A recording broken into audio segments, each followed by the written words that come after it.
Bismillahirrahmanirrahim. Dear students and respectable parents, Assalamu alaikum. Welcome to the Paradise YouTube channel. Today I will describe the 5th class diary. Today is 20 August 2025, Wednesday. The first diary is vocabulary. Vocabulary में two words हैं backbone, रीढ़ की हड्डी, bowels, आंते. The next diary is English L T. English L T में हमारे पास unit number 8 question number 2+3+4 है. आप इसको लर्न करेंगे. यूनिट नंबर 2+3 का आप होमवर्क करेंगे. Page number 3 final term notes के पेज नंबर 3 पे ये आपके पास अवेलेबल है. The next diary is English G R. English G R में स्टोरी है आपके पास a selfish friend. Page number 48 learn plus homework. बेटा आपके पास हमारे पास जो प्लानर मौजूद है उसका पेज नंबर 43 है. इस तरह है कि कुछ ओल्ड नोट्स हैं, कुछ न्यू नोट्स हैं, तो उनका जो पेज नंबर है उनमें कुछ चेंज है. काइंडली आपके पास जो भी पेज अवेलेबल है फाइनल टर्म नोट्स का, उस पर सेल्फिश फ्रेंड मौजूद है, तो काइंडली आप उसको प्रॉपरली मैनेज करिएगा. पेज नंबर कुछ नोट्स पे 43 है, 39 है, 22 है या एनीथिंग, तो आप इसको प्रॉपरली आपने सेल्फिश फ्रेंड जो है स्टोरी आप इसमें प्रॉपरली लर्न करना है और होमवर्क भी करना है. The next diary is Urdu N R. Unit number 12 इसका आपने खुलासा करना है. दुनिया आपकी मुट्ठी में. आप इसका होमवर्क भी करेंगे एंड इसको लर्न भी करेंगे. पेज नंबर 13 पर आपके पास अवेलेबल है एंड आपने इसका फर्स्ट हाफ करना है. Unit number next diary is maths. Unit number 5 exercise number 5.3. Question number 1 इसका 1 to 6 जो पार्ट है उसका आप सी वर्क एंड प्रैक्टिस करेंगे. टेबल ऑफ 19 आप इसको लर्न करेंगे. The next diary is science. Unit number 8 short question number 3+4+5. आपने यूनिट नंबर 8 के जो क्वेश्चन है 3, 4, 5 को लर्न करना है. पेज नंबर 9 पे ये अवेलेबल है फाइनल टर्म के नोट्स पे. आपने इसका होमवर्क भी करना है एंड आप इसको लर्न भी करेंगे. द नेक्स्ट डायरी इज किरात. Question number 7 page number 21 from planner. ये आपके प्लानर पे पेज नंबर 21 पे अवेलेबल है. आपने इसको प्रॉपरली लर्न करना है. The next diary is ISL. Unit number 5 chapter number 1 words meanings plus short question number 1+2. आप इसका होमवर्क करेंगे और पेज नंबर आपके पास अवेलेबल है 25 फाइनल टर्म नोट्स से. The next diary is SST. Unit number 5 short question number 3+4+5. आप इसको प्रॉपरली लर्न करेंगे. शॉर्ट क्वेश्चन नंबर 5 का होमवर्क करेंगे आप और पेज नंबर 19 पे फाइनल टर्म के नोट्स पे पेज नंबर 19 पे ये आपके पास अवेलेबल है. Today's thought of the day is stay when other speak, यानी स्टे क्वाइट, खामोश रहें. व्हेन अदर स्पीक, जब दूसरे बोल रहे हैं तो आप खामोशी से सुने. आई होप बेटा आपने इसको प्रॉपरली लर्न कर लिया होगा. आपको page number, unit number and जो भी इसमें इंफॉर्मेशन है आपको वो मिल गई है. आपने इसके अकॉर्डिंग जो है जो अपनी वर्किंग है उसको प्रॉपरली लर्न करना है और properly homework and C work आपने अटैम्प्ट करने हैं. ओके बेटा, आपकी इंग्लिश एलटी की जो डायरी है उसमें आज आपके पास है यूनिट नंबर 8 सेव द अर्थ, ज़मीन की हिफाजत. क्वेश्चन नंबर इसका है 2. वेयर, कहाँ. शुड, चाहिए. We throw our waste material, हमें अपना कचरा कहाँ पे फेंकना चाहिए. वी शुड थ्रो, हमें फेंकना चाहिए. आर वेस्ट मटीरियल, अपना कचरा, इन द बिन, कूड़ादान में. The next question is what is the result. Question number 3 what is the result of littering everywhere. Littering mean कूड़ा फेंकना, एवरीवेयर हर तरफ. क्वेश्चन नंबर है इस 3 और इसका मीनिंग है कि हर जगह कूड़ा फेंकने का क्या नतीजा है. The answer is it will make our earth dirty and polluted. ये हमारी ज़मीन को गंदा और आलूदा करता है. Do you like the poem solve the do you like the poem save the earth. बेटा यहाँ पे स्पेलिंग की मिस्टेक है, काइंडली इसको करेक्ट करिएगा. SOLVE सॉल्व लिखा हुआ है. आपने O और L को कट करके A मार्क करना है यहाँ पे, ठीक है. तो इसका मतलब है डू यू लाइक, आपने पसंद किया इस पोएम को यानी इस नज़म को. सेव द अर्थ, ज़मीन की हिफाजत. यस, जी हाँ, आई लाइक द पोएम, मुझे ये नज़म पसंद आई. सेव द अर्थ, ज़मीन की हिफाजत, बिकॉज, क्योंकि इट टीच अस, ये हमें सिखाती है that we should not litter everywhere, के हमें हर तरफ हर जगह गंदगी नहीं फैलानी चाहिए। ओके बेटा, today's next diary is English GR. English GR की डायरी में आपके पास स्टोरी है a selfish friend. Page number 43 है हमारे पास, और इसका आपने इसको लर्न भी करना है, उसका होमवर्क भी करना है। और बेटा आपका आज आपने इसका फर्स्ट हाफ करना है, और इसको लेकिन मैं इसको रीड करूँगी प्रॉपर स्टार्ट से एंड तक, लेकिन आपने इसका फर्स्ट हाफ करना है, और उसको मैं पॉइंट आउट कर दूंगी, आप लोगों ने वहाँ पे डेट पुट करनी है। ओके बेटा, आज सेल्फिश, एक खुदगर्ज फ्रेंड दोस्त, एक खुदगर्ज दोस्त। वंस अपॉन अ टाइम, एक दफ़ा का जिक्र है, टू मेंस, दो आदमी, वर फास्ट फ्रेंड, बहुत गहरे दोस्त थे। एक दफ़ा का जिक्र है कि दो आदमी या दो इंसान बहुत अच्छे या गहरे दोस्त थे। वन डे, एक दिन, देवर पासिंग थ्रो, वो गुजर रहे थे, जंगल, जंगल से, ड्यूरिंग, के दौरान, यानी जंगल के दरमियान में से गुजर रहे थे। Their journey, one day they were passing through a jungle, एक जंगल में से गुजर रहे थे। ड्यूरिंग देयर जर्नी, उनके सफ़र के दौरान, दे प्रोमिस, उन्होंने वादा किया, not to leave each other, एक दूसरे को ना छोड़ने का, इन टाइम ऑफ डिफ़िकल्टी, मुश्किल के टाइम में। उनके सफ़र के दौरान उन्होंने एक दूसरे से वादा किया कि वो मुश्किल वक़्त में एक दूसरे का साथ नहीं छोड़ेंगे। जस्ट देन, अचानक, दे सा, उन्होंने देखा, अ वाइल्ड बियर, एक जंगली रीछ, रनिंग, भागते हुए, टूवर्ड्स देम, उनकी तरफ। उन्होंने एक जंगली रीछ को अपनी तरफ भागते हुए देखा। और वन ऑफ द फ्रेंड, एक दोस्त, वाज ग्रेटली, बहुत ज़्यादा, फ्राइटेंड, डर गया।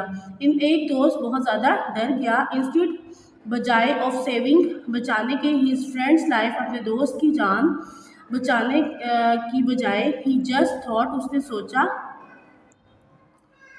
ऑफ सेविंग हिज लाइफ, अपनी जान को बचाने के लिए, एंड क्लाइम, और चढ़ गया, अप ऊपर, अटाल, एक ऊंचे, ट्री, दरख्त पर। उसने सिर्फ अपने बारे में सोचा और अपनी जान बचाने के लिए एक ऊंचे दरख्त पर चढ़ गया। द अदर, और दूसरा, डिड नॉट नो, नहीं जानता था, वो टू क्लाइम, कि वो किस तरह चढ़े, आप ऊपर, अ ट्री, दरख्त के। दूसरा दरख्त के ऊपर चढ़ना नहीं जानता था। ही लेड ऑन, वो लेट गया, ऑन द ग्राउंड, ज़मीन पर, एंड हेल्ड, और रोक ली, हिज ब्रीथ, अपनी सांस, वो ज़मीन पर लेट गया और उसने अपनी सांस रोक ली। The bear reach came up to him, उसके पास आया, रीच उसके पास आया, इट स्मेल, उसने उसको सूंघा, एंड थिंकिंग, और सोचने लगा, of him, to be dead, कि वो मर चुका है। वेंट अवे, और वो चला गया। द फ्रेंड केम, और दोस्त उसके पास आया, नीचे उतरा, फ्रॉम द ट्री, दरख्त से, एंड आस्क्ड, और पूछा, हिज फ्रेंड, अपने दोस्त थे। उसका जो दूसरा दोस्त उस दरख्त से नीचे उतरा और उसके पास आया और उससे पूछा, व्हाट डिड द बियर से, कि रीछ ने उसे क्या कहा, इन योर ईयर, उसके कान में। द अदर फ्रेंड, दूसरे दोस्त ने सेड, कहा, द बियर एडवाइस, उसने मुझे नसीहत की, नॉट टू बी फ्रेंड, दोस्ती मत करो या दोस्त ना बनाओ, विद आ सेल्फिश मैन, किसी खुदगर्ज इंसान के साथ। मॉरल है, a friend in deed is a friend in deed, दोस्त वो जो मुसीबत में काम आए। बेटा आपने इस स्टोरी का सेल्फिश फ्रेंड, इसका फर्स्ट हाफ, ये ट्री तक आप डेट बुक कर लें। आपने इसका फर्स्ट हाफ यहाँ तक इसका होमवर्क भी करेंगे और आप इसको प्रॉपर लर्न भी करेंगे। ओके बेटा, आपकी नेक्स्ट लर्निंग है उर्दू एन आर, वो यूनिट नंबर 12, उसका खुलासा है, दुनिया आपकी मुट्ठी में। इसका आपने होमवर्क करना है एंड लर्न भी करना है। तो यहाँ पे आपके पास खुलासा मौजूद है। मौजूदा दौर साइंस और टेक्नोलॉजी का दौर है। हमारी दुनिया अहम तरीन ईजाद से भरी पड़ी है। इनमें अहम तरीन ईजाद कंप्यूटर है। इंटरनेट ने इसकी अफादियत दो चंद कर दी है। कंप्यूटर ने पूरी दुनिया को एक आलमी गाँव बना दिया है। हामिद फिजरा का भाई है जो लंदन में तालीम हासिल करने के लिए गया हुआ है। इसने लंदन से ईमेल के ज़रिए अपनी तस्वीरें भेजी, जिन्हें देखकर सब घर वाले बहुत खुश हुए। तालिब इल्म घर बैठे इंटरनेट की मदद से आला तालीम हासिल कर सकते हैं। इंटरनेट मालूमात का बहुत बड़ा ज़ख़ीरा है। शहरयार अपनी पढ़ाई में मदद के लिए इंटरनेट का इस्तेमाल करता है, जबकि इसकी बहन मलाइका इंटरनेट से मुख्तलिफ किस्म के खाने पकाना सीखती है। मोहम्मद अनीक साहिब इंटरनेट की मदद से बिल अदा करते हैं। आजकल तो बुजुर्ग भी इंटरनेट का आम इस्तेमाल करते हैं। दुनिया का शायद ही ऐसा कोई शोबा हो, जहाँ इंटरनेट से फ़ायदा ना उठाया जा रहा हो, इससे हमारी सेहत पर बुरे असरात पड़ सकते हैं। इंटरनेट को हमेशा तामीरी कामों के लिए इस्तेमाल करना चाहिए। ख्वाह इंटरनेट इस्तेमाल करके अपना कीमती वक्त ज़ाया नहीं करना चाहिए।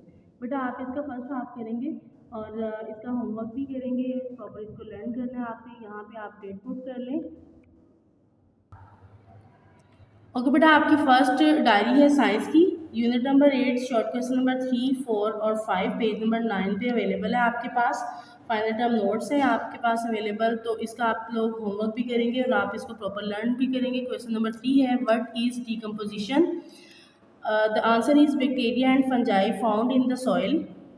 बैक्टीरिया और फंजाई मिट्टी में मौजूद होते हैं। They break down dead plants and animals, ये प्लांट्स और ये मुर्दा पौधों और जानवरों का ब्रेकडाउन करते हैं। दिस प्रोसेस, ये अमल इज़ कॉल्ड डिकम्पोजिशन। ठीक है। The next question is write the name of types of soil. मिट्टी की जो इकसाम है वो कौन सी हैं? There are 3 types of soil, sandy soil, clay soil, silt soil. The question number 5, define core. The centre of the earth is made up of a thick hot layer is called core. बेटा यहाँ पे date put करें, इसको आप proper learn करेंगे आप और इसका होमवर्क भी करेंगे। ओके बेटा, आपकी नेक्स्ट आ रही है किरात का क्वेश्चन नंबर 7 है, जिसमें आपके पास है सूरतुल काफिरून प्लस सूरतुल इखलास। तो यहाँ पे आपके पास सूरतुल काफिरून है, बिस्मिल्लाहिर्रहमानिर्रहीम, कुल या अय्युहल काफिरून ला अअबुदु मा ताबुदून वला अंतुम आबिदून मा अअबुद वला अना आबिदुम मा अबदतुम वला अंतुम आबिदून मा अअबुद लकुम दीनुकुम वलिय दीन। द नेक्स्ट वन इज सूरत इखलास, बिस्मिल्लाहिर्रहमानिर्रहीम, कुल हुवल्लाहु अहद अल्लाहु समद लम यलिद वलम यूलद वलम यकुल लहु कुफुवन अहद। बेटा आपने इस करना है और इसको यहाँ पे अपने प्लानर के ऊपर आप अपनी डेट पुट कर लें। इसको प्रॉपरली आपने इसको लर्न करना, प्रिपेयर करना अपने पेपर्स के लिए। बेटा the next diary is ISL के यूनिट नंबर 5, चैप्टर नंबर 1 है, words meaning plus short question number 1 plus 2 है। आपने इसका होमवर्क करना है और प्रॉपर इसको लर्न भी करना है। ये आपके पास पेज नंबर 25 पर मौजूद है। और FI अहद, इसके वर्ड्स मीनिंग है तर्स, रहम, वकार, इज़्ज़त, वादा खिलाफी, वादा तोड़ना, पासदारी, लिहाज, मजमुआ, जमा किया हुआ, परहेजगारी, गुनाहों से बचना। शॉर्ट क्वेश्चन इज FI अहद का मानी मफहूम लिखें। FI अहद से मुराद है वादा पूरा करना। इफ़ा के मानी है पूरा करना और अहद का मानी है वादा।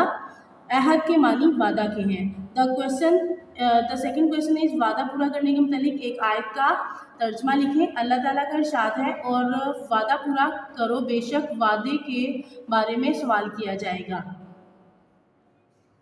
ओके बेटा, आपकी आज की डायरी की नेक्स्ट वर्किंग है SST unit number 5, short question 3 + 4 + 5। आपने इसको लर्न करना है और शॉर्ट क्वेश्चन नंबर जो 5 है इसका आप होमवर्क करेंगे। ये पेज नंबर 19 पर फाइनल टर्म नोट्स पर आपके पास अवेलेबल है। क्वेश्चन नंबर 3 है, ग्लोबल वार्मिंग से क्या मुराद है? आलमी सतह पर दर्जा हरारत की शिद्दत में इजाफा ग्लोबल वार्मिंग कहलाता है। क्वेश्चन नंबर 4 है, मौसम और आबो हवा में क्या फ़र्क है? मौसम धूप, बारिश और बादल वगैरह मौसमी कैफियत हैं। इससे मुराद हालिया कुदरती सरगर्मियाँ हैं। आबो हवा जब मौसम ज़्यादा अरसे तक किसी जगह पर बरकरार रहे तो आबो हवा कहलाती है। क्वेश्चन नंबर 4 है, शरह नमो आबादी क्या होती है किसी मुल्क में? क्वेश्चन नंबर 5, शरह नमो आबादी क्या होती है? किसी मुल्क में हर साल एक ख़ास नासब से आबादी के बढ़ने को शरह नमो यानी पॉपुलेशन ग्रोथ रेट आबादी कहते हैं। बेटा आप यहाँ पे डेट पुट कर लें, इसको प्रॉपरली लर्न करें, इसका होमवर्क भी करें। आई होप बेटा आपने इस सारी वर्किंग को अंडरस्टैंड किया होगा। जिस तरह से आपको गाइड किया गया काइंडली इसी तरह से आप इसको प्रिपेयर करें। Thank you so much.